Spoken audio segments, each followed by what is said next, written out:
As I look to nature's beauty, dazzled am I, knowing everything calls on you, the Lord Most High.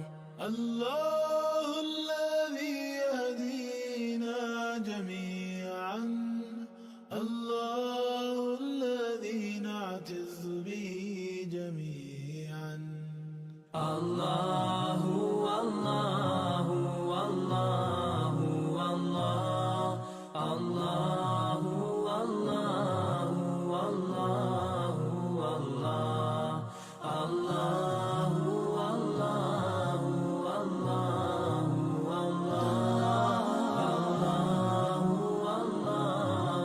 الله الله तेरी चावर करता है तू, बरकतों से दामन भरता है तू.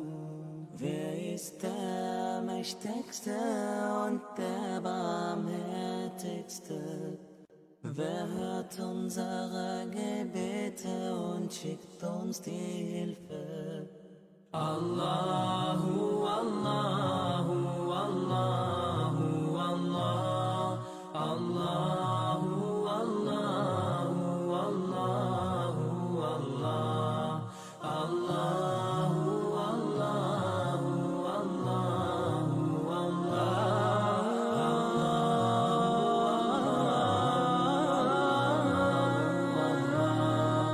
সৃষ্টি করেছো সুন্দর পৃথিবী, মানুষ পশু পাখি সাগর নদী. Beten to Allah te adorim, beten prete yedim kerkoim. Allahu, Allahu, Allahu, Allah, Allahu, Allahu, Allahu, Allah.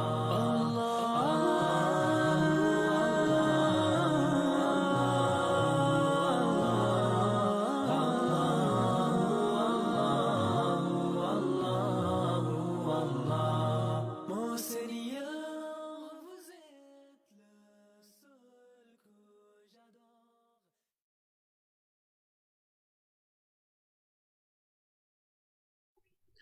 Bismillahirrahmanirrahim. Assalamualaikum warahmatullahi wabarakatuh. Apa khabar para penonton yang saya hormati dan kasihi, teman-teman seperjuangan, apa khabar? Sihat? Alhamdulillah sihat. Alhamdulillah sihatlah juga. Alhamdulillah. Mantap saja muka. Okey. Baiklah, pejam pelik.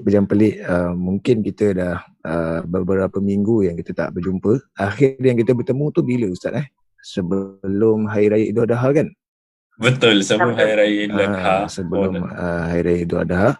Dan alhamdulillah bagi mereka yang mengerjakan amalan ibadah kurban, mudah-mudahan haiwan kurban yang anda lakukan itu diterima oleh Allah Subhanahu Wa Taala. Dan yang lebih penting sekali adalah rezeki anda akan dilimpahi oleh Allah Subhanahu Wa Taala. Mudah-mudahan diberkati, anak keturunannya dijauhi daripada segala malabahaya lah, insya-Allah.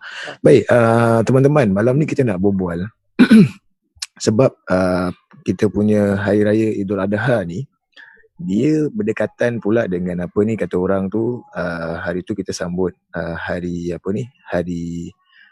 kebangsaan Singapura yang ke-55 tahun. Dia berderet tau, dia berderet. Lepas tu sekarang ni kita nak masuk dengan semangat tahun baru lah. Yang mana tahun baru Hijriah 1442 Hijriah. Kita sekarang berada di 1441 dan sekarang kita nak masuk kepada tahun 1442 Hijriah. Kita tajuk pada malam ni dia agak bukan mahal kelang kabut tapi kita nak tengok pasal apa ni, kita nak perbualkan tentang permusuhan, apa kesudahannya lah. Sebab kita nak bawa balik konsep kisah hijrah Nabi SAW dan bagaimana konsep yang Rasul SAW lakukan ataupun dakwahnya macam mana yang Rasulullah kerjakan ataupun jalankan. Di sini kita akan bawa perbincangan. Kalau sekiranya Rasulullah ada konsep permusuhan, saya rasa agama Islam tu tak sampailah kepada kita pada hari ini. Dan Rasulullah SAW dah tinggalkan kita 1442 Hijriah. Mungkin kalau Ustaz nak mulakan terlebih dahulu Ustaz, apa yang boleh Ustaz kata orang tu pada tahun yang lebih baru ni, apa yang Ustaz inginkan lah, you punya aspirasi lah. Silakan Ustaz. Okay, bismillahirrahmanirrahim. Actually aspirasi yang saya rasa bukan saya punya sendiri, saya rasa semua orang ada aspirasi yang sama seperti ini. Kalau kita tengok dalam topik ni sendiri tentang permusuhan ni, dia boleh maksud yang berbeza-beza. Di antaranya juga adalah permusuhan ni boleh jadi dalam diri kita sendiri. Dari segi apa? Dari segi macam mana, bukan kita nak namakan dia musuh lah, tapi macam mana kita nak lawan. Dia boleh jadi macam gitu tau. Sebab permusuhan ni selalu kalau kita tengok antara dua pihak yang mana dia cuba untuk untuk menang ataupun untuk memperbaiki keadaan agar keadaan tu lebih baik dan sebagainya dengan idea-idea mereka sendiri. Jadi macam dalam diri kita pun, untuk aspirasi saya juga, saya rasa antara benda yang bila saya nampak bila Ustaz cakap tentang permusuhan ni dalam diri saya dengan aspirasi untuk hijrah ini adalah untuk lebih menjadi lebih orang kata baiklah. Sebab kita memang every year kita akan cakap ginilah time Disember selalunya orang akan cakap Disember tau, dia tak akan cakap sebelum awal Muharram ke sebagainya. Tapi untuk pendapat saya, kita pun kena tengok bahawa bila kita dalam keadaan sekarang ni, kita dalam akademi pula, dalam kalender Islam dan sebagainya, awal Muharram tu adalah permulaan kita tahu, bila kita tengok hijrah Nabi sallallahu alaihi wasallam, kita tengok balik, kita patah balik dan kita tengok sekarang apakah diri kita, apakah macam mana sebagai seorang insan ni kita nak jadi lebih baik pada masa yang akan datang. So pada pandangan saya, aspirasi saya adalah bila kita bermusuh ni adalah saya sendiri macam ada konflik dalam diri saya dari segi untuk menjadi lebih baik. Sebab saya tahu saya banyak kesalahan mungkin dengan orang lain ke, mungkin dengan diri sendiri ke dan sebagainya, ni semua ada. Tapi saya letak dalam diri saya untuk menjadi lebih baik agar ia meleraikan hati yang selalu macam akan rasa ada sifat-sifat yang tidak baik di dalam hati ini. Itu aspirasi saya sendirilah. Kalau Ustazah dan Ustaz tu macam mana? Betul juga apa kata Ustaz. Kadang-kadang memang kita nampak selalu kalau cakap pasal musuh, selalunya orang akan relate dengan haters, dengan orang yang tak suka. Tapi sebenarnya dalam apa yang kita boleh fahami, sebenarnya dalam diri kita tu sendiri pun ada satu konflik, maknanya ada satu ego yang kita perlu lawan, yang kedegilan kita, kemalasan kita, kejahilan kita yang kita perlu lawan. Kadang-kadang benda ni yang sebenarnya yang diri kita sendiri kita nak kena lawan, tapi yang sebaiknya untuk kita ialah, untuk saya lah, lebihkan muhasabah diri. Pasal kadang-kadang kita cakap, kita tak perasan kita ada menyakiti orang. Kadang-kadang kan maklumlah, kadang-kadang terleza tanpa sebab. Jadi bila terleza, kadang-kadang terikut emosi, kadang-kadang orang ingat kita ini marah padahal kita just beliti. Faham? Macam makan belacan kan. Tapi kadang-kadang orang tu perlu faham jugalah dalam situasi sekarang, kadang-kadang untuk menerima seadanya. Macam dia ni macam gini, macam gitu. Kadang-kadang kalau saya punya inspirasi untuk sering merefleksi diri, macam check back apa kesalahan dan apa benda-benda yang kita boleh perbaiki agar maknanya dalam kedua-dua pihak tak ada lagi bertelaga lah, tapi normal untuk berlaku, tapi kita reduce it. Memang benda tak berlaku, sebaik-baiknya kekangkan benda tu sebelum dia berlaku. Faham Faham. Terima kasih. Okey. Kalau saya sendiri, kalau berkenaan dengan aspirasi kalau kita tengok pada konsep hijrah tu sendiri, hijrah tu adalah peralihan. Peralihan yang kita kena keluar daripada zon yang mungkin zon tu kita dah selesa lah. Kan? Kita dah selesa dengan zon tu. Saya akan minta maaf kalau kita yang dalam konsep pekerjaan masjid kalau orang sampai tanya tau, apa sebenarnya kerja MRO ni? Kadang-kadang kita pun panas juga tau orang tanya macam tu. Kerja MRO kena macam ni lah, macam ni. Tapi bila kita refleksi macam saudara katakan atau menyatakan, kita kena refleksi balik apa yang kita nak berikan lagi kepada masyarakat. Maksudnya kita nak berikan apa lagi pada masyarakat, apa lagi yang kita nak sumbangkan, apa lagi yang kita nak berikan yang terbaik untuk masyarakat, penerimaan masyarakat. Macam tadi baru ada orang kongsikan, mungkin malam ni orang sedang melihat saluran TV3, tak tahu kisah cinta apa kan, sampai 1,000 like sampai 1,000 ke 1 juta like. Tapi bila satu asatiza yang dekat Singapura ni, cuma 2 like je orang tengok. View dia cuma 2. Kita berapa view pun kita tak tahu Tapi kita jangan pada view lah kita jangan pasal dekat cerita tu banyak konflik, banyak pergeciran. Tapi yang ini hanya like kita tengah memberi pendekatan yang baru. Agaknya dia nak kena lagi sensasi, lagi orang suka kot. Mungkin macam kalau misalnya katalah asatiza boleh berlakon ke, asatiza boleh apa untuk tahun hadapan kita buat macam tu kita buat konsep macam boleh berlakon ke, boleh apa kan. Mungkin saudara Ridwan sebagai kita punya penyunting nanti sabar je lah dia nanti. Lagi dengan saya, sabar je lah dia. Sebab kelainan ni kita nak kena tahu. Bila saya katakan tentang perubahan tu dan nak kena hijrah tu, kita nak kena tengok konsep. Maksudnya konsep yang kita nak ubahkan tu kena tak dengan selera masyarakat kita pada hari ini. Itu yang kita nak kena tahu. Jadi kadang-kadang pergolakan permusuhan tu, maksudnya permusuhan kita nak kena tengok sama ada permusuhan dalam sudut positif ataupun permusuhan daripada sudut negatif. So kalau permusuhan daripada sudut positif, dia sama-sama membangun tau. Maksudnya saya ada masalah dengan ustazah ataupun ada masalah dengan ustaz, dan saya rasa konsep yang ustaz bawa tu ataupun ustazah bawa macam tak berapa kena, saya pun akan lawan benda tu tau. Saya akan lawan sampai jadi konsep tu saya berjaya. Tapi ada pula kalau yang negatif, biarlah dia dah tak boleh bikin, kita biarkanlah dia tak boleh bikin. Tapi bila kita support di antara satu dengan yang lain, permusuhan tu akan jadi positif. Maksudnya dia jadi benda yang baik. Tapi kalau permusuhan yang kita bawa kepada konsep negatif, macam tajuk ni lah, dia tak ada kesudahannya lah. Maksudnya kesudahannya, you dalam zone you yang mana zone yang takkan boleh berjaya. Dan kalau kita nakkan kejayaan tu, kalau aspirasi saya tu, kita nak kena perkara baru.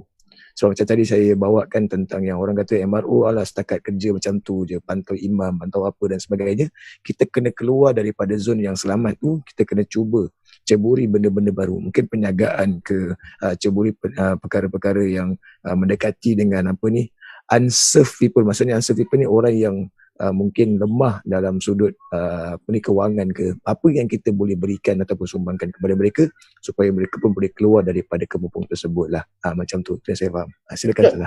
Saya rasa kan macam kalau orang-orang yang mengata yang MRO tak ada kerja ke apa, saya rasa they just need extra care from us lah. Maknanya dia nak perhatian daripada kita. Mungkin dari kalau kita rasa kita penghijrahan kita, mungkin pihak MRO kita sendiri perlu keluar daripada kumpul, bukan saja di online. Kita kena jumpa mereka dan mengenali mereka. Then from there kita rasa dari situ baru ada rapport, dan dari situ mereka faham. Pasal mungkin kerana COVID dan kita tak sempat nak keluar berjumpa dengan jemaah, saya rasa mungkin mereka tak faham. Bila mereka tak faham, that's why mereka akan start mengata. Kalau saya buka parti MRO boleh menang tak? Boleh. Undilah. Tapi saya rasa like memang and subscribe. Like, subscribe, share. Jangan lupa share. Nanti vote kita tak naik, tak rating tak naik. Sundilah saya. Saya rasa pasal diorang tak ada orang untuk mereka share tentang masalah agama. Kalau diorang share pun mungkin bila contoh saja, mungkin kalau dalam online ni diorang share, tapi agaknya masa terhad kita tak sempat nak huraikan tu masalah mereka. Jadi bagi mereka agaknya sampai macam satu tahap mereka rasa suara mereka tidak dengar, that's why mereka cakap-cakap macam gini. Tapi kita faham, kita akan cuba sedaya upaya untuk dan macam promosi lah pula. Kita akan sedaya upaya untuk menjawab persoalan-persoalan anda lah, insya-Allah. Okey? InsyaAllah. Baik, insya-Allah. Okey. Baik Ustaz, nak mulakan ni Ustaz. Kita tengok konsep penghijrahan Rasul sallallahu alaihi wasallam. Permulaannya kita tengok Rasul ni banyak sangat musuh.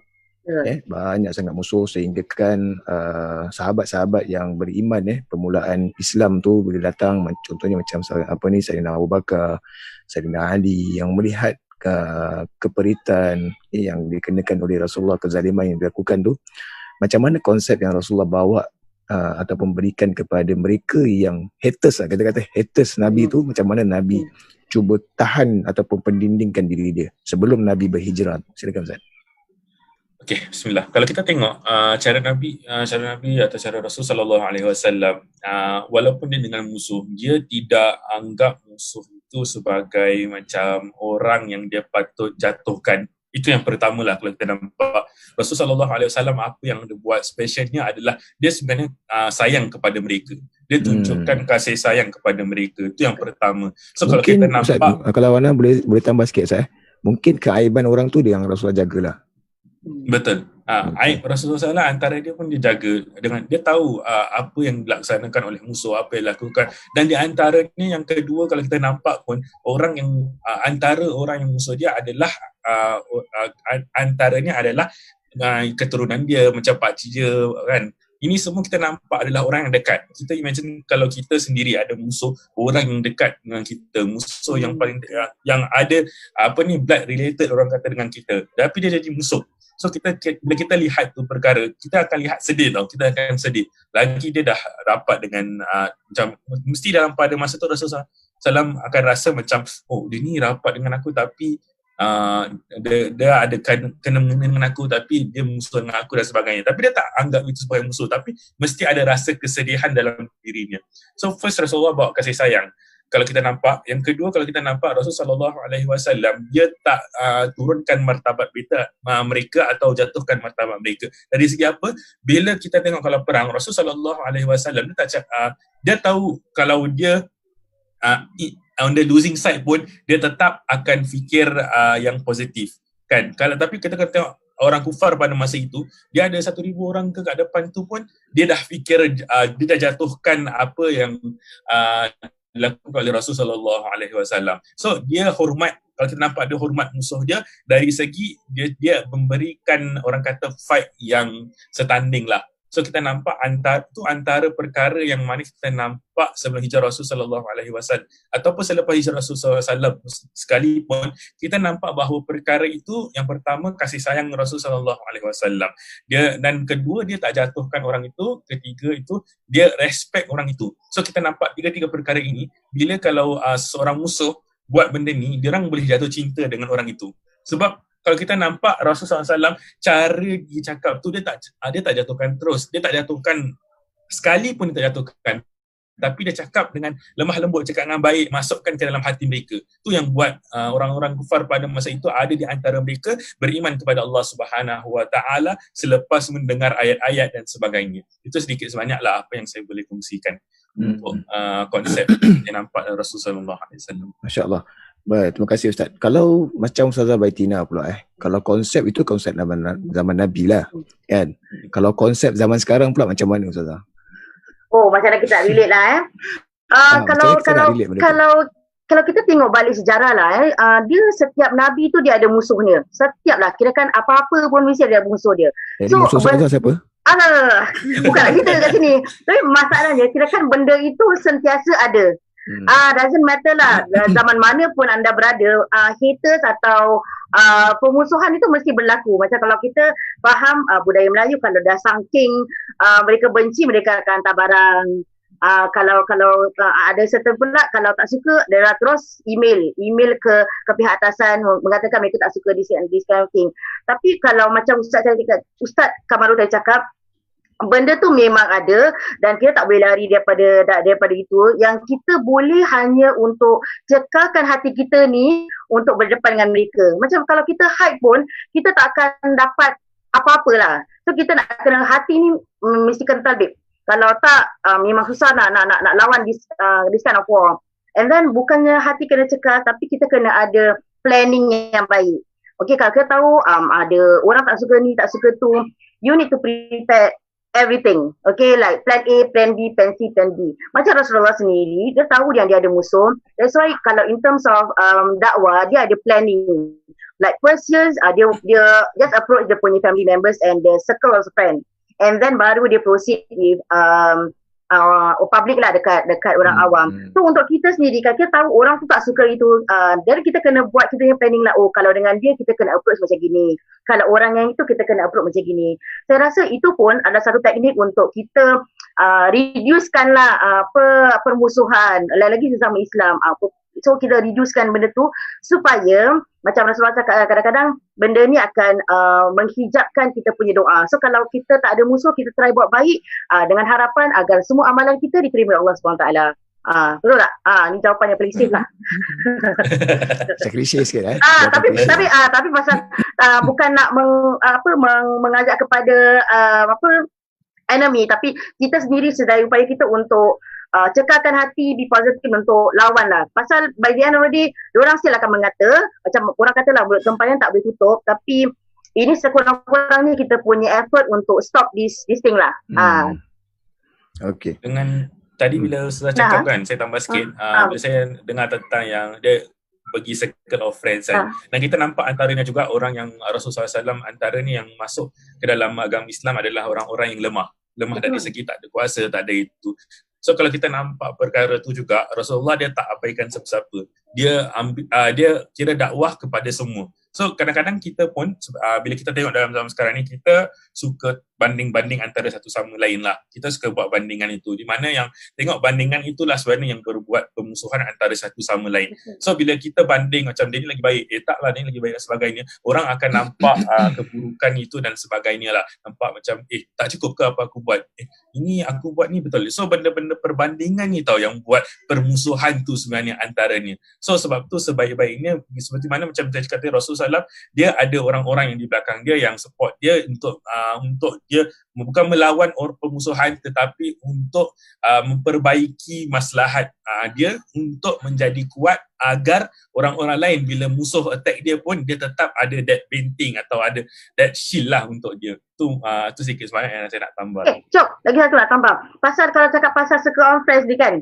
pasal saya rasa kadang-kadang strategi ni pun perlu that you need to have like very good strong of friend yang boleh trust. Kadang-kadang maaf kata, kadang-kadang dekat circle of friend tu pun ada yang rasa musuh kita yang boleh backstab kita. So Rasulullah SAW pilih kawan-kawan yang betul-betul mempercayai dia untuk support untuk spread dekat agama Islam. Kadang-kadang maaf kata lagi, kadang-kadang orang yang dekat dengan kita tu kadang-kadang boleh jadi musuh dalam lipatan. Kadang-kadang kita tak perasan, tapi itu yang actually yang menghambat kita punya kerja and everything.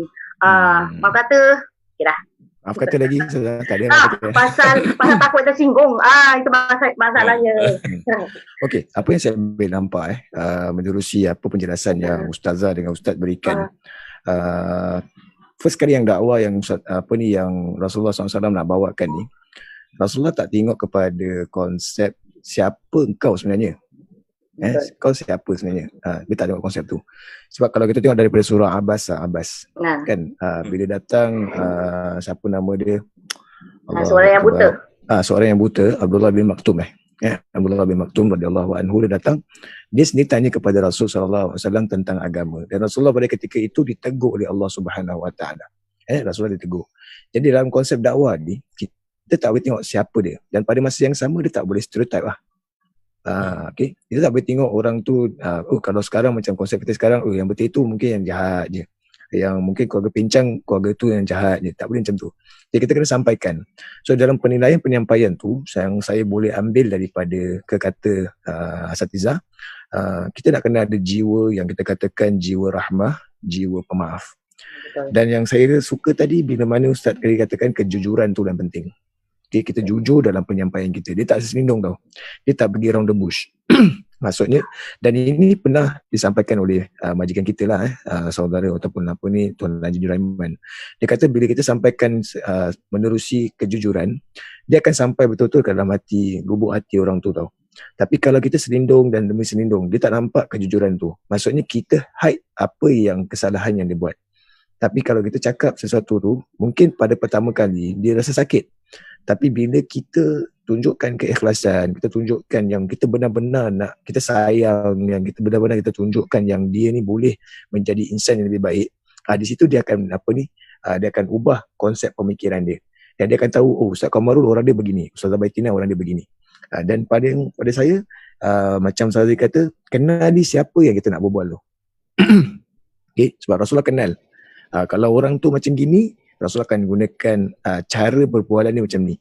Kalau kena macam gini, takkan kita nak berbual dengan anak-anak kecil macam sekarang saya berbual ni kan. Terlalu formal. Anak-anak kecil pun cakap apa pakcik ni merepek lah. Dia tak kata abang tau. Dia kata Cik ni merit, kata bola apa ni. Kita nak kena tahu siapa yang kita bualkan dan macam mana konsep dia. Macam saya tengok dalam kitab Syama'il Muhammadiyah. Waktu tu Anas bin Malik ni masih kecil masih kecil. Dan Rasul datang kepada dia pada tu Anas bin Malik burung dia mungkin burung pipit dia burung pipit dia mati. Burung pipit dia mati dan Rasulullah gunakan kata perkataan abun tau. Abu Abdullah. Rasulullah gunakan nama Abu Abdullah, nama gelaran Abu Abdullah. Padahal dia budak kecil, Rasulullah boleh kata ya ibni, ya waladi. Tapi Rasulullah gunakan perkataan abun. Kenapa boleh gunakan perkataan abun? Jadi anak tu rasa aku ni sebenarnya dah dewasa. Aku dah besar, kenapa aku nangis? Dan setiap kematian yang hidup tu pasti akan mati. Di situ Rasul tunjukkan dakwah dia. Dan kalau kita tengok hadis tu dia ringkas sikit, tetapi kupasan Imam Syafi'i sampai memberikan 100 hikmah. Dalam hadis yang kecil tu je Imam Syafi'i keluarkan hikmah dia 100. Jadi bila kita tengok konsep yang kita nak bawakan, konsep hijrah ni, pertama sekali diri kita nak sampaikan kepada seorang tu macam mana. Dan kadang-kadang kita nak sampaikan Ustaz ni, kita kadang rasa takut tau. Maksudnya takut macam mana tau? Ya aku pun buat salah saja. Tak payah tegur lah, tak payah tegur. Ni konsep kita. Orang kita macam tu. Tak payah tegur lah, tak payah tegur. So macam mana nak hakiskan konsep tak payah tegur lah, biarlah. Biarlah. Maaf cakap tak apalah. Macam tu lah. Macam mana tu? Kalau Ustazah dia mengharapkan orang yang lebih senior untuk tegur orang tu. Itu masalah dia. Itu masalah dia. Dan kadang-kadang konsep dia pula Ustazah, yang senior pula dia tak boleh dengar kata junior. Bagi saya macam Rasulullah sendiri dia sampaikan pada ketika itu usia Rasulullah muda. Rasulullah sampaikan benda tu dalam konsep yang muda, 40 tahun. Rasulullah terima wahyu tu usia dia masih muda, masih kata orang masih remaja, masih dalam lingkungan belia lah. Belum lagi nak masuk lingkungan belia. Masa tu dalam muda dan dia jumpa pakcik-pakcik dia dan sebagainya. Jadi macam mana konsep tu kita boleh bawa kepada konsep hari ni lah, penerimaan tu. Sebab kita punya mindset bila kita tengok alamak Ustaz Farhan, dia ni orang suka marah, ni orang dia sampaikan tak tidur. So macam mana kita nak hakiskan konsep tu? Silakan kalau Ustaz atau Ustaz yang nak sampaikan, silakan. Okay. Kalau pendapat anda pula, macam Ustaz cakapkan yang senior nanti tak nak dengar junior dan apa sebagainya kan, saya rasa kita kena faham maksud adab tu sendirilah. Orang akan gunakan ni adab itu, betul, adab kita nak kena jaga, betul, tetapi antaranya juga apa yang disampaikan oleh Rasulullah SAW adalah benda yang hak atau benda yang benar, bukan benda yang bila kita cakap tentang adab, ia adalah memang satu komponen yang sangat penting, tetapi benda yang hak atau benda yang benar pun perlu disampaikan dengan cara orang kena accept that perkara itulah. Tapi maaf kata pada masa sekarang ini ramai mengambilkan masih ingat konsep ni macam kita yang paling berumur yang paling baik ataupun kita yang paling muda yang paling baik dan sebagainya. Mereka mesti tetap ada konsep gini tau. Macam memikirkan yang diorang lebih baik daripada itu. Bila ada sifatnya lebih baik dalam hati mereka atau dalam hati diri kita, itulah baru startnya keegoan diri yang boleh membawa kepada pemusuhan. At the end of the day, pemusuhan tu datang sebenarnya daripada diri kita sendiri. Sebab kenapa kita tidak boleh terima? Macam kadang-kadang ada orang cakap, benda ni benda yang daripada mungkin maaf katalah nenek moyang dah buat, dah laksanakan apa dan sebagainya. Okay? Kita kena faham dua konsep. Yang pertama adalah bila nenek moyang kita buat tu ada hikmah di sebaliknya kenapa. Bukan dia nak cakap tentang perkara-perkara yang kalau kita cakap tentang apa ni syirik ke tentang apa benda dan sebagainya lah. Yang kedua, hikmah di sebaliknya tu bila kita fahami, kalau kita tak nak accept pun macam saya pernah terjadilah satu benda tu, saya tak dengar cakap tentang saya lupa apa benda saya tak dengar. Sebab saya percaya yang benda tu sebenarnya kalau kita faham macam gitu, dia boleh membawa kita kepada syirik. Tapi pada pada orang tu benda tu adalah benda yang patut diorang gunakan atau patut diorang belajari dan sebagainya lah. Benda tu betul lah pada diorang. So tapi bila saya nak sampaikan dengan cara yang kasar, saya nak sampai cara kasar, tak works. Malah ada permusuhan, malah jadi pergaduhan, perbalahan dan sebagainya. So lepas tu saya gunakan konsep lagi satu yang mana saya cakap, sebenarnya benda ni boleh laksanakan sebab tak ada apa-apa perkara yang melarang ni dan sebagainya. Tetapi janganlah kita ambil ni dari segi benda ni sebenarnya tak boleh buat, benda ni sebenarnya boleh buat, benda ni sebenarnya tak melanggar undang-undang. Jangan kita macam terus attack orang tu sebab orang tu tak faham dalam konsep itu. So itu sedikit sebanyak lah yang mana kita boleh gunakan atau bila kita berbicara dengan orang. Yang junior ke senior ke apa sekalipun, kalau ilmu tu tetap orang tu ada, maka kita yang kurang ilmu tu dengar. Betul. Sebab tu Allah SWT kalau kita dalam Al-Quran dia selalu pergi kepada orang yang kita orang tahu kan kepada ulama dan sebagainya. Pasal zikri. So itu ayat yang common yang kita dengar. Sebab tu macam saya pernah dengar orang kata, kalau pergi kalau nak kereta pun kena pergi dekat, saya rasa Ustaz Abdul Samad cakap, saya tak ingat siapa, kalau kereta pun perlukan orang yang ahlinya, tapi kita sendiri tapi bila benda ilmu agama tak nak tanya ustaz. Macam gitulah, something like that. So benda perkara-perkara ni kita tak boleh one sided lah orang kata. Macam gitu sikit sebenarnya. Sebab apa, macam kalau kita nak tengok pada konsep penyampaian kadang-kadang orang yang melakukan kesilapan tu dia anggap macam alamak, macam kena belete pula. Padahal kalau kita tengok pada sudut positif kita kena cari inilah nikmat. Maksud apa nikmat ni yang saya nak katakan nikmat? Sebab orang masih sayang kita, orang masih nak nasihatkan kita. Kalau kita tak dapat nikmat tu, maksudnya Allah tak sayang tau. Bila Allah gerakkan seseorang itu untuk menasihati kita, bermaksud Allah sayang kita. Takkan Allah nak turun kat dunia saya nak sampaikan sampai nak kena turunkan musibah dan sebagainya baru kita nak sedar dan sebagainya. Tak macam tu. Jadi Allah nampakkan seseorang tu nampak kesilapan kita dan kita kena tegur. Dan yang nampak kesilapan tu jangan takut. Jangan takut. Cuma yang penting macam tadi yang kita katakan, keikhlasan. Kenapa awak sampaikan itu? Kerana anda nak kejujuran. Ikut kepada konsep Rasul SAW. Mungkin Ustazah Baitina tadi mengangguk-angguk ada yang dia nak saya memang agree apa yang Ustaz cakap, tapi saya rasa perlu ada lagi satu mungkin ada sikap rahmah macam Ustaz tadi cakap. Pasal dengan orang yang bukan Islam yang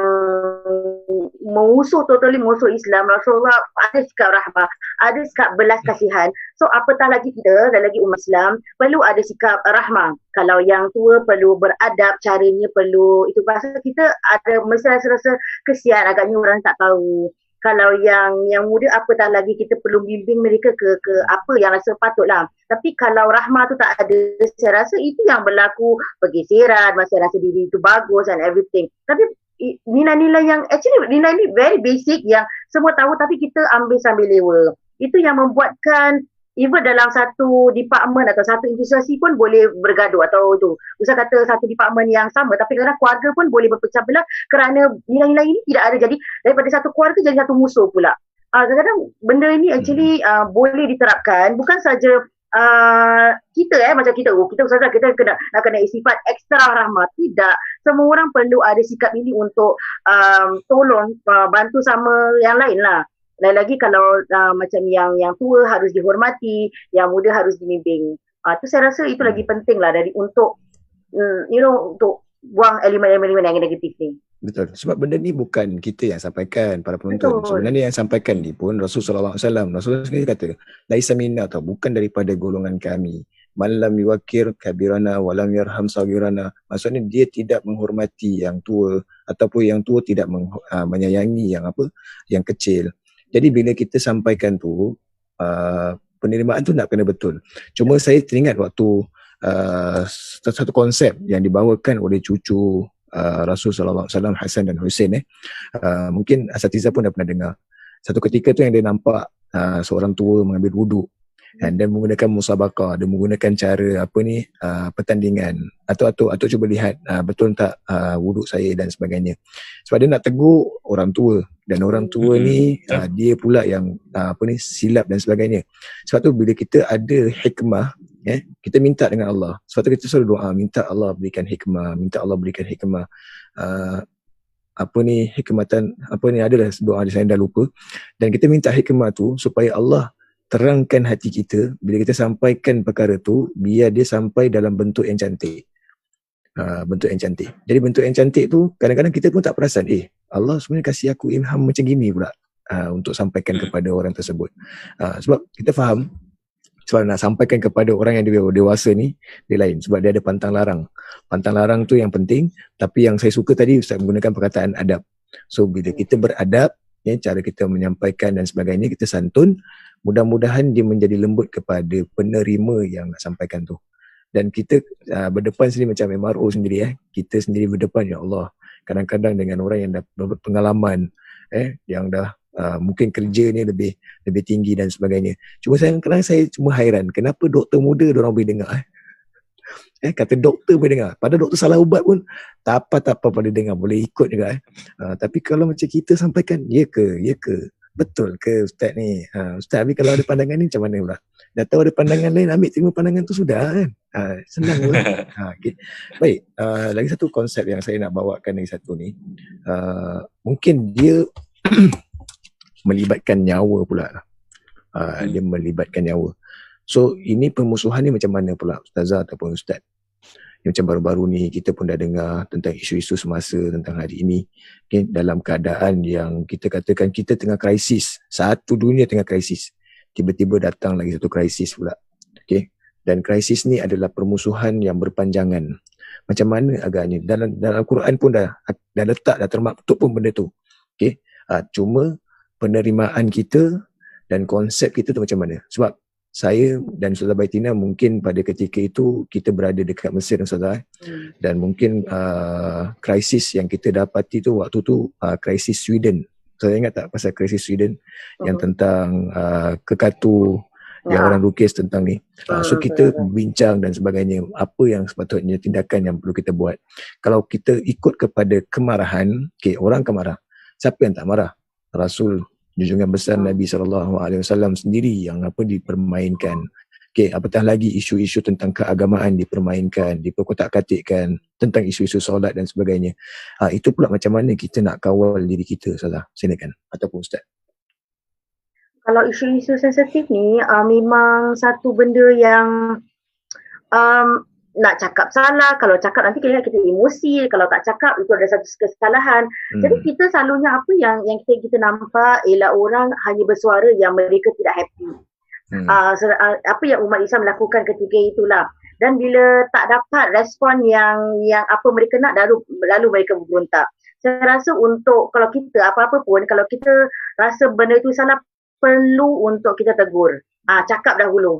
Kalau tak happy cakap, dan baru susulan dengan follow up, akan ada follow up action macam yang berlaku ketika itulah. Mereka meluahkan mereka tak suka bila pemerintah ketika itu tidak melakukan apa-apa, itu yang mereka berontak. Jadi untuk kita ada hak untuk bersuara apa yang kita suka. Kalau kita tak nak makan makanan itu, kita boleh bercakap kita tak nak makan makanan tu. Kalau ada option lain, dipersilakan. Tapi kalau tak ada option lain, contohlah memang tak ada duit dan memang ada nasi yang kicap, makanlah, macam gitu. Dia kena tengok kepada ketika itu apa situasinya. Rasional dia apalah Ustazah? Rasional dia apa? Kalau memang boleh dilawan, kalau you ada title, you ada that power, you ada that title lah, you can lawan. Tapi kalau kita hanya orang yang biasa, kita hanya boleh meluahkan apa yang kita tidak suka, dan moga-moga dengan itu mereka akan dapat perhatian. Itu saya rasa saya punya jawapan lah. Pasal isu negara, isu agama, isu bangsa, ini adalah satu benda-benda yang sensitif. Kalau kita salah huraikan, dia boleh mencetuskan pergelesihan antara kita, even dekat Singapura pun. That's why ada certain things kita tak boleh kacau. Macam agama, pasal pemakanan, itu tidak boleh kacau. Tapi kalau benda-benda yang saya rasa yang hak, contohnya pasal rules and regulation, itu perlu disuarakan. So macam ada yang benda tak suka, kita boleh, saya rasa kita kena put it in the correct way, in the correct way. So kira-kira authority tu boleh ambil mendengar apa kata-kata kita. Betul. Jangan nak pandai-pandai lah macam okay tak suka then we create a new battle ke apa ke, janganlah. Pasal by the end of the day bukan kita je yang mencari masalah tu. Kadang dia akan melibatkan semua orang. Dah misalkan Betul. orang pula maaf Sebab kata dia macam apa tahu, macam pepatah Melayu kita kata, kalau nak bunuh nyamuk je. Janganlah sampai dibakar kelambunya atau dibakar betul. katilnya. Tak payahlah macam tu betul, Kalau betul. Ustaz Kamaru pula macam mana pandangan Ustaz tentang macam isu semasa macam sekarang hari ni? Permusuhan tu dia dah makin ni, dan sekarang orang salahkan puak inilah, salahkan puak tu lah, salahkan orang ni lah. Dia tunjuk di antara satu dengan yang lain ni. Ini macam tak boleh habis lah. Benda ni takkan habis. Macam Ustaz sendiri, apa pendirian Ustaz lah sendiri? Maknanya saya pun macam saya cakap lah kan, benda-benda sensitif ni kadang-kadang kita nak kena jagalah. Kita pun tak boleh main sembarang shoot je cakap apalah benda ni, dia memang tanah ini tak ada orang nak tolong ke apa, tak apalah saya yang tolong. Tak boleh lah macam gitu kan. Kita pun macam saya cakap, kita tak mampu untuk tolong dari segi itu. Sebab memang dalam keadaan kita, dalam keadaan status kita ke apa dan sebagainya, kita pun perlu kena ingat bahawa yang kita ini bukan kerja kita atau bukan perkara kita untuk ke depan dan membuatkan satu macam pemberontakan ke apa-apa. Wallah alam, benda-benda yang tidak baiklah. Kita sendiri diajar untuk menjaga diri kita agar kita paling, kalau kita tengok pun dalam hadis Rasulullah SAW dia cakap siapa yang melihat kemungkaran maka rubah dengan tangan dia kan. Kalau tak mampu dia gunakan dengan lisan dia, kalau tak mampu juga dia gunakan hati dia kan. Kalau kita cakap tentang perkara ini, ada tak di antara kita yang melaksanakan perkara ini?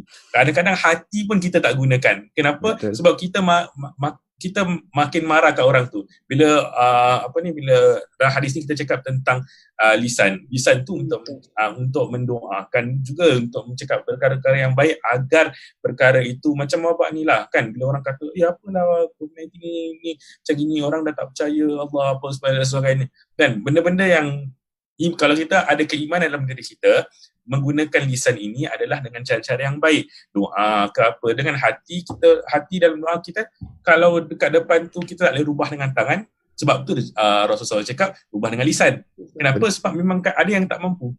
Kalaulah kita mampu, gunalah tangan kita laksanakan perkara. Kalau tak mampu dengan lisan, maka lisan tu kita boleh cakap ke dan sebagainya. Dan yang terakhir adalah kat hati. Kalau kita nampak dalam dekat akhir hadis tu Rasulullah cakap kat hati tu paling adhaf iman, yang itu iman yang paling lemah lah. Tetapi kalau kita tengok iman yang paling lemah, kita boleh faham juga dalam konsep ni, iman tu tetap ada walaupun kita lemah, kita pelan-pelan bangkit lah. Jangan kita terus bagikan iman kita itu lemah dalam hati, tak apa, kita doa aku ni iman yang lemah, tak boleh lah kan. Pelan-pelan kita doakan dan insyaAllah satu hari nanti perkara-perkara itu akan menjadi lebih baik lah. Dan dari segi permusuhan ni memang kita tak mampu, untuk mengubahnya dengan sekali mata apa dan sebagainya, kita tak mampu.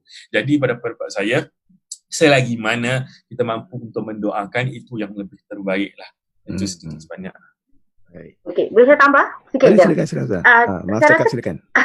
Tak, bagi saya kadang-kadang bila ada musuh ini secara tidak langsung dia membuatkan Islam itu makin kuat. Okey, contohnya macam Rasulullah SAW sendiri suffer 13 tahun dengan kaum Quraisy, tak boleh tahan. Setelah itu apa terjadi dengan Islam? Islam berkembang and everything. Kadang-kadang musuh ataupun kesukaran itu dia mendewasakan kita, dia membuat kita lagi bersemangat untuk berjuang demi agama Islam. Tiba-tiba boleh jadi MP dah kan. Dia lagi semangat lah. Kadang-kadang kalau tak ada haters tu, tak ada musuh tu, kita akan stagnan. Macam gitu je.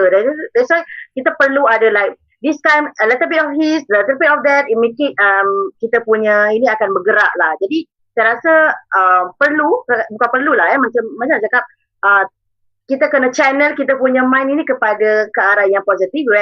Benda-benda ni sebenarnya membantu kita untuk menjadi seorang yang lebih kuat daripada sebelumnya. Okey. Cuma bila saya tengok konsep yang Ustazah sampaikan dengan Ustaz sampaikan bila Rasulullah hijrah tu 10 tahun tu Rasulullah dah pengalaman dekat kota Mekah tu. Pengalaman. Tapi bila Rasulullah masuk ke kota Madinah, ni menerusi hadis lah yang saya dapati mungkin hadis ni pun kita dah biasa dengar, jalan selamat nak masuk ke dalam syurga tau.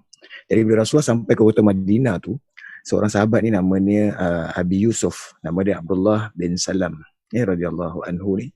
Bila Rasulullah datang menyampaikan dakwah dekat dalam kawasan rumah Nabi ni, Jadi dia nak tengok sangat, semua orang nak tengok Nabi. Macam mana rupa Muhammad ni, macam mana muka Muhammad ni. Jadi bila sampai dia kata, ni muka ni bukan muka penipu ni muka orang jujur ni. Okay. Kalau muka saya ni ada lah orang cakap macam muka apa dajjal macam gitulah macam nampak tapi kalau macam Rasulullah nampak kejujuran dia. Macam tadi Ustaz sampaikan, keikhlasan nak sampaikan kebaikan tu nampak terpancar, tak payah nak buat-buat, nampak dah.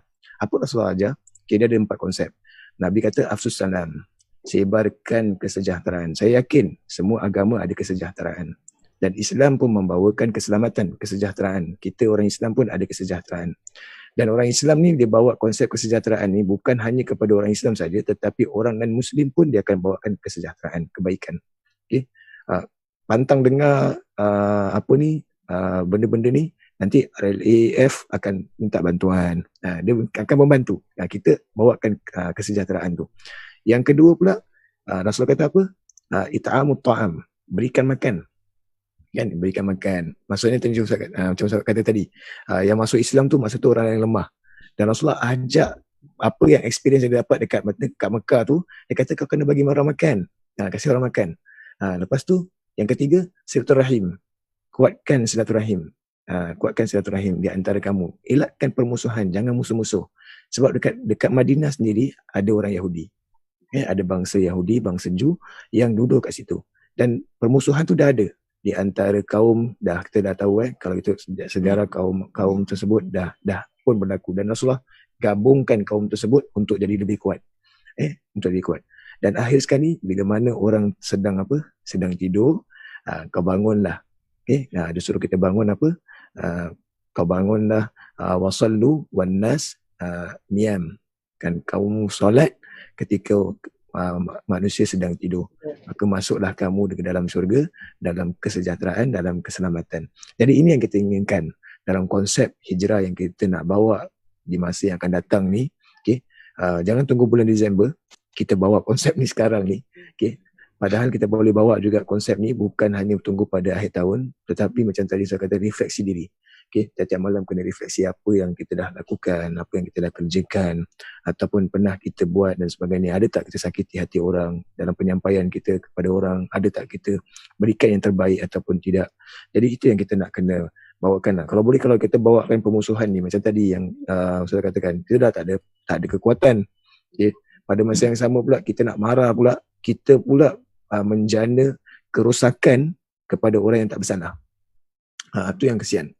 Sebab ada satu footage tu yang saya lihat, yang waktu pengeboman yang berlaku tu kekuatan ataupun gegaran tu, implikasi dia bila terkena, padahal rumah tu jauh tau, tapi impact dia sampai kena kat rumah orang tu, kesian lah.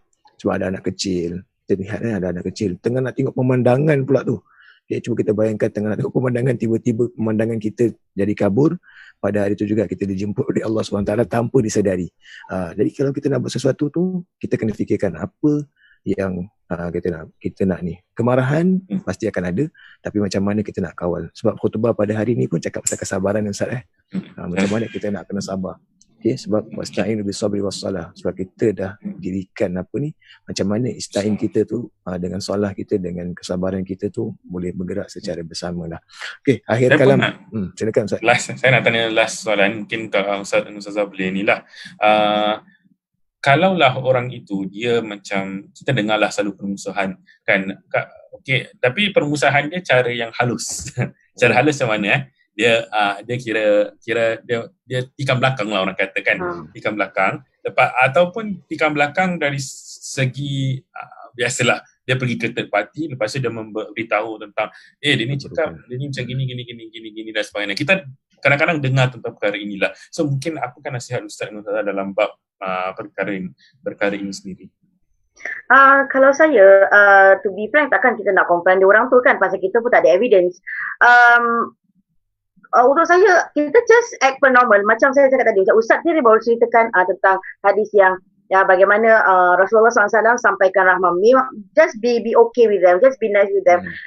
Saya rasa by the end of the day, orang akan realise perkara yang sebenar. Tak payah nak bilang-bilang pun. Pasal maaf katalah, mulut orang lah kan, kita tak boleh tutup.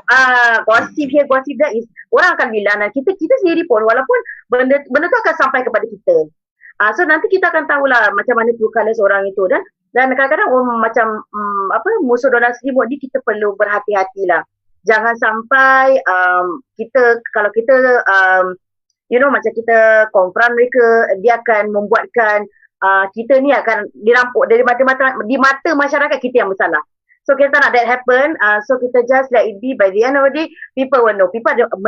Manusia ni ada mata, mereka boleh melihat, dan macam kalau kejujuran pun orang boleh lihat sama ada benda tu betul atau fake. Kalau benda tu betul, kalau kejujuran itu betul, orang akan terima. Kalau benda tu fake, dibuat-buat, orang pun boleh nampak. Macam barang original dengan barang fake, orang pun tahu. Macam gitulah manusia. So manusia ni pun walaupun ada plastik, orang boleh realize plastik tu. Aku dah macam makcik-makcik lah kan.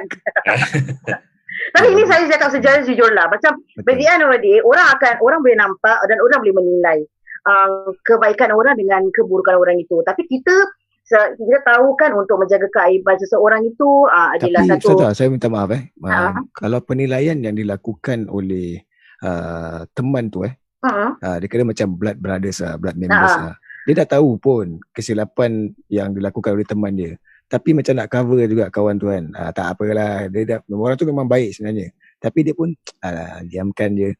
So macam mana pula konsep tu? Penilaian tu takkan terjadi kan? Yalah, tapi pasal untuk saya, orang tahu peribadi seseorang itu. Kadang-kadang kita hanya beri muka je pasal kita tak nak kecilkan hati dia. That's why kita let it be.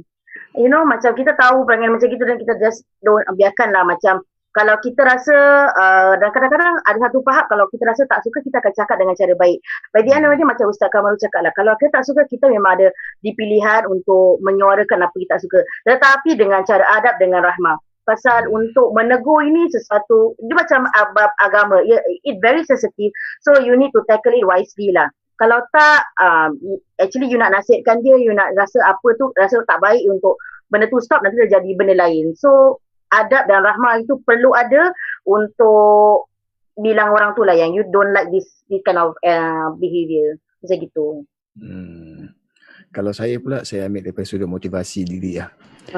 Maksudnya pernah terjadi pada diri saya, straight to the face lah, dia cakap orang tak suka. So saya cakap kalau dia tak suka pun dia ada sebab. Maksud saya dia ada sebab kenapa tak suka. Mungkin kita refleksi balik cara kita keluarkan program tu ataupun kita jalankan amanah tu kurang elok atau macam mana. Mungkin silap kita. So macam mana kita nak improvise supaya kata-kata orang tu tidak menjadi satu kenyataan. Sebab kadang-kadang bila orang tu sampaikan kepada dia pula tak faham apa maksud orang tu. Orang tu tak cakap pun yang kemungkinan orang tu tak suka ustaz tau. Dia tak cakap pun. Tapi dia tak suka ustazah. Dia tak suka ustazah. Tak suka ustaz. Dia cakap macam saya tak suka, orang ni tak suka ustaz tau.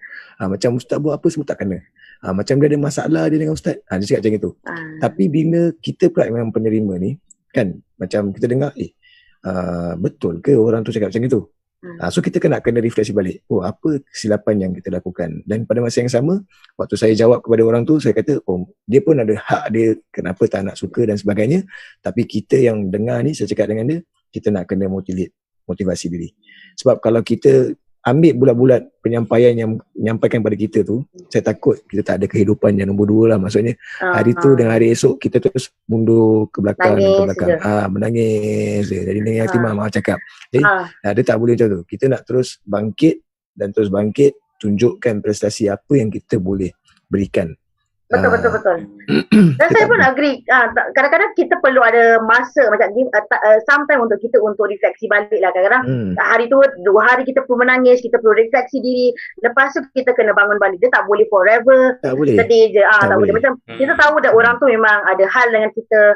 Yes, kita kena bila kita ada hak untuk kita rasa bersedih. Tapi takkan forever kita nak macam orang tak suka kita, orang tu dengki kita. Takkan sampai forever. Kita kena bangkit. Betul. Sebab kalau kita lihat dalam sudut krisis hari ini kes-kes pembuangan kerja dan sebagainya dan kita tak nak benda tu berlaku kat diri kita lah. Sebab alhamdulillah apa yang dikurniakan tu adalah anugerah Allah. So kita terima, dan terima tu adalah untuk kita bangkit dan kita buat yang terbaik. Kita tak boleh macam dulu-dulu kita single, okey tak ada masalah. kita boleh job hopping dan sebagainya. Tapi bila dah tua macam ni kan, dah rasa macam diri ni dah nak menjangkau lagi 2 tahun, nak masuk 40-an, kita dah rasa macam status kita. Apa lagi yang saya boleh cakap, apa untuk aspirasi saya tahun ni, saya cuba nak bangkitkan diri saya untuk dapatkan satu nilai yang terbaik daripada majikan saya supaya dia boleh jadikan saya seorang pemimpin yang terbaik. Itu yang saya inginkan untuk inspirasi saya tahun ni. Kira saya nak itulah. Selalu diarahkan, dan kadang kita nak jadi pengarah pula. Macam mana kita jadi pengarah yang terbaik. Kalau dia mengarah kita yang terbaik, kita ambil contoh yang terbaik tu untuk mengarah orang ke jalan yang lebih baik. Itu yang saya punya inspirasi lah. Baik. Untuk saya, yang sedikit sebanyak saya cakap, kalau ada orang bermusuh, janganlah kita jadi orang penghasut. Begitu je lah. Gaduh. Tak boleh. Betul bukan? Betul. Betul. Sebab antaranya orang kenapa musuh ni sebab ada penghasut lah. Penghasut dari segi pihak, dia akan menghasut yang pertama dengan menghasut yang kedua lah. Macam dia tak suka kan? Macam Ustaz cakap, dia tak suka. Kadang-kadang ada orang dia meletakkan perkara di belakang tu lah. Macam dia nak startkan permusuhan itu antara dua orang lah. Itu ada juga terjadi kan, betul lah. Jadi kadang-kadang ada juga orang-orang macam inilah. Jadi orang-orang yang kalau kita nampak orang-orang yang penghasut ni, sebaiknya janganlah kita jadi orang itu. Sebab di akhir nanti kita yang akan jatuh atau kita yang akan inilah. Kalau mereka gaduh, kalau healthy fight tak apalah. Tapi jangan sampai musuh macam dia ni apalah sampai buka air dan sebagainya dan sebagainya kan. Lagi-lagi yang bila orang penghasut ni, kadang-kadang orang penghasut ni jugalah yang buka aib antara satu sama lain lah. Jadi bila kita depan orang macam alamak baik lah, dia belakang orang nanti dia dia ni kita tahu tak dia ni macam ni. Itu pun ada orang-orang macam itulah. Jangan kita jadi macam orang seperti itu. Kenapa? Sebab takut-takut nanti kalau kita jadi orang itu, di end of the day nanti dekat hari akhirat nanti kita tak lepas masuk ke syurga Allah Subhanahu Wa Taala sebab perkara itu. Saya tahu kan orang yang muka aib atau orang yang jadikan hasut antara satu sama lain adalah orang yang mana akan dijauhkan daripada syurga Allah Subhanahu Wa Taala. Yazubillah min zalik. Itu sikit sebanyaklah saya rasa untuk dalam bab ni lah. Sebab kadang-kadang kita nampak ada orang macam gitulah. Yelah, macam cerita tiba-tiba tu lah. Perlu ada konflik sikit. Jadi yang lain macam gaduh.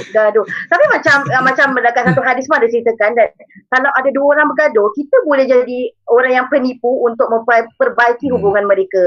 Pasal saya tak tahulah, tapi kalau saya sendiri, kalau ada dua orang bergaduh, don't you feel awkward untuk bersama-sama mereka?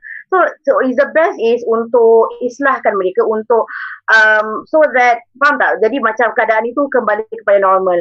Dan ia dibolehkan dalam agama Islam. You see that macam even benda-benda ini pun mendatangkan adalah satu rahmat untuk kita memperkukuhkan lagi satu rahim mereka, bukan jadi batu api. Jadi kalau ada batu api pula, nanti yang lain macam jadi seperti itu, macam makan popcorn aja. Betul, ada yang pula dia nak selamatkan diri dia jatuh ke orang lain pula, tu yang susah. Lepas tu dia diam, dia tak mengaku. Tu pun ada. Allah, macam-macam. Ini based on cerita-cerita TV3 lah, dia tak berlaku di sini, berlaku dekat cerita-cerita yang berlaku di drama. Drama. Okay. Ustaz, sebelum kita nak beredar ni, ada tak soalan-soalan yang diketengahkan oleh pihak penonton dan sebagainya? Macam tak ada lah. Macam tak ada tak ada. Okey. Akhir kalam daripada para asatizah sebelum kita akhiri program kita pada malam ni lah. Kalau saya menjawab yang klise, kena jaga hati kita. Make sure memang kadang-kadang hati ni dia boleh jadi yang negatif, boleh jadi batu ronsen, dia boleh jadi yang baik tiba-tiba. Kita kena istiqamah lah untuk pilih yang mana baik. Kadang-kadang kita boleh berbalik kepada niat. Kadang-kadang niat kita kalau baik, orang akan faham. Okey, walaupun tapi kadang-kadang macam Ustaz tadi katakan, saya pun rasa itu sebagai satu nasihat kepada saya sendiri juga untuk beradab dan adakan sikit rasa rahmah. Jadi itu sebenarnya cara yang mudah untuk kita memperkukuhkan satu rahim antara sama kita. InsyaAllah. Ustaz Kamaru pula. Okay, kalau saya, bila kita cakap tadi dua perkara, bila kita cakap tentang permusuhan tu, bila saya cakap permusuhan, apa kesudahannya? Kesudahannya memang akan sampai akan tak ada kesudahan lah. Kalau kita tak Kalau kita tak leraikan lah, itu maksudnya. Kita kena leraikan.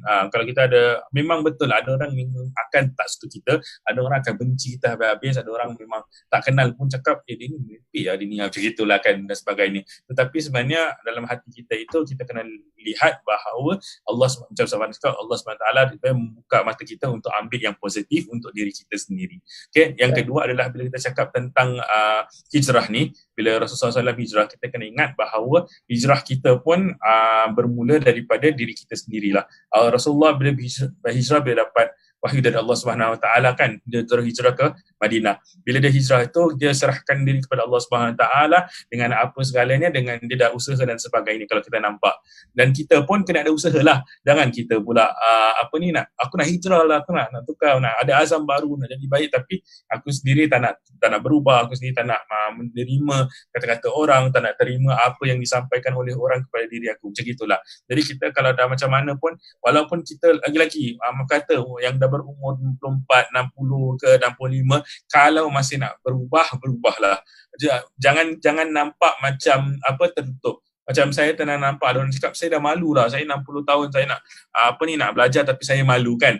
Inilah permulaan hijrah. Hijrah dia tak semestinya akan sampai dalam masa yang muda ataupun ni. Lagi mana kita boleh hijrah, lagi kita boleh menjadi lebih baik, dipersilakan. Jangan kita tunggu-tunggu lagi. Itu sedikit terakhirlah daripada saya, insyaAllah. Cok, lagi satu.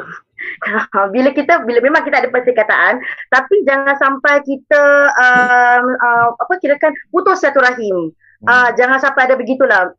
Konflik juga, tetapi jangan sampai bermasa muka, macam gitu. Kalau dari sini saya ingin kesempatan, ingin mengucapkan minta maaf kalau ada salah silap. Manalah tahu nanti orang terus blok saya ke apa ke. Saya cakap dulu. So kadang-kadang bila kita dah memang even macam saya cakap tadi lah, macam even Islam pun dia memberikan garis pandu selama 3 hari untuk kita let kita punya marah, tetapi lepas tu kita kena berbaik semula, kita kena lupakan apa yang terjadi. So kalau bergaduh jangan sampai potongkan silaturahim itu, macam gitulah, tu je. Jangan hari raya baru minta maaf jangan. Tadi minta maaf minta maaf saya batin. Like and share. Baik, untuk saya pula saya bawa 3 benda lah. Ini pun saya dah sampaikan kepada teman-teman dalam jabatan unit saya sendirilah. Saya bawakan 2I 1H lah. 2I 1H. Okay, 2I itu apa? Pertama, kena istiqamah. Bila kita hijrah, kita nak kena istiqamah. Dan istiqamah tu dia bukan benda yang berat.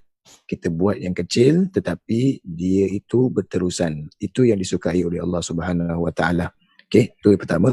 Kedua, dalam bentuk kita berhijrah ni, kita tak nak dapatkan penilaian daripada manusia. Tetapi kita nak islah.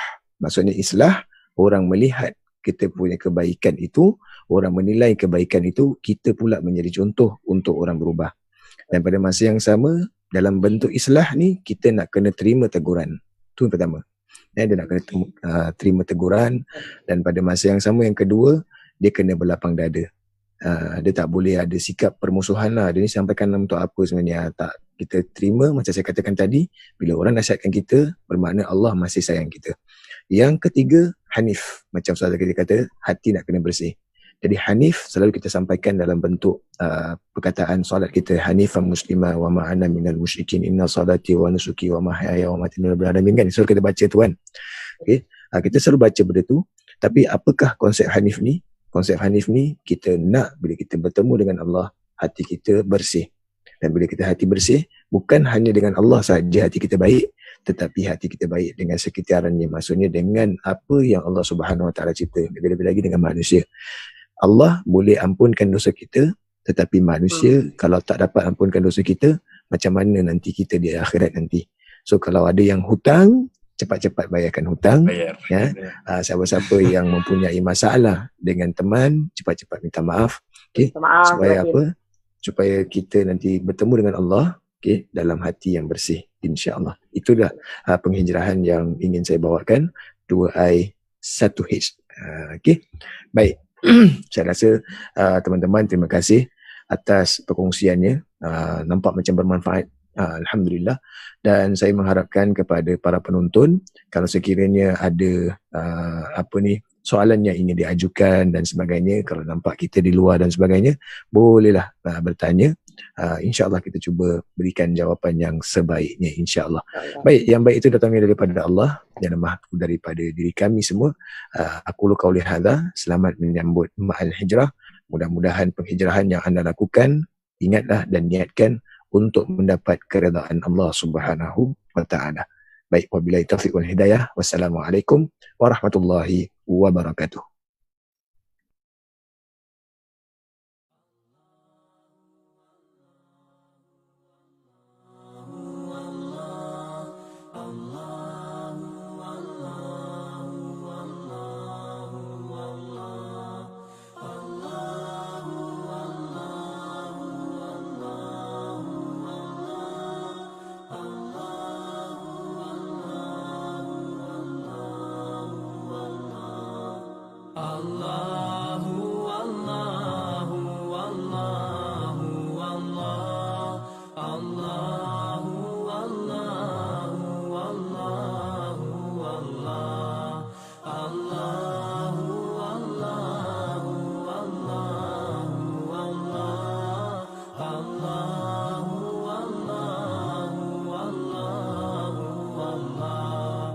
As I look to nature's beauty, dazzled am I, knowing everything calls on you, the Lord Most High. الله الذي يهدينا جميعا، الله الذي نعتز به جميعا. الله الله الله الله الله الله الله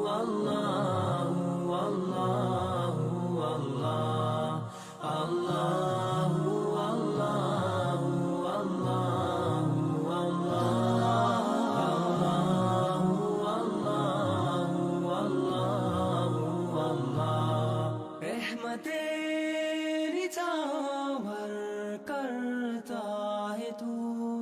बरकतों से दामन भरता है तू. Wer ist der Mächtigste und der Barmherzigste? Wer hört unsere Gebete und schickt uns die Hilfe? Allahu, Allahu, Allahu, Allah, Allahu, Allahu, Allahu, Allah, Allahu, Allahu, Allahu,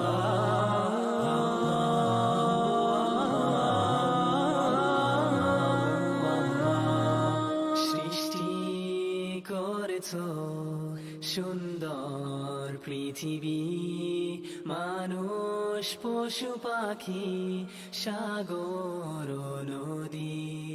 Beten to Allah, te adorar, beten prete